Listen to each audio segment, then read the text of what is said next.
Luto na butag isdang sinabawan, guys. Sinabawang isda. Good morning sa tanan and happy. Sige, tarun, guys. Ayan, guys. Oh, marilis, guys. Oh, ay. Ngit-ngit man, ay. Ngit-ngit sa ano, guys. Ayan, guys. Sinabawang isda.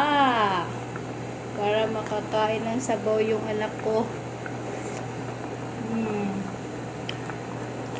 Sarap. Ayan. Butangan lag at chal. O ichay. Isda ni guys. Nabawang isda.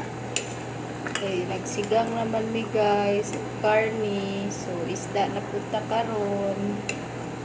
Barilis good guys. Asa mo to?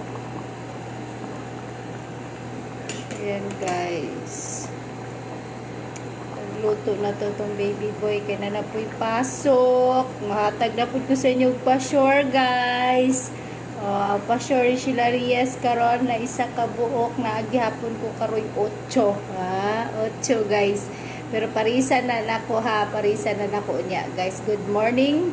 Luto sa kong isda guys. Congrats sa 24 ha.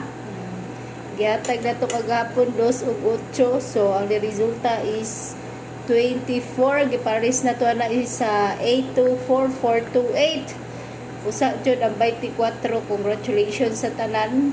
Karon nalang gyapon tay 8 karon guys. 8 ug 5, 5 ug 8 basig magparis. Parisan ako na unya guys. Salatan ninyo ako ang live. Kay nagluto pa kong isda sa kong anak kay sayo pa man. So ayan. Ayan, papahaba ng buhay isda. Dili puro karne pakaon sa anak guys ha. Kailangan mag-isda pud tagamay. Sige guys, good luck and God bless sa tuwang tanan. Mag-live ko niya guys, abangan ninyo guys.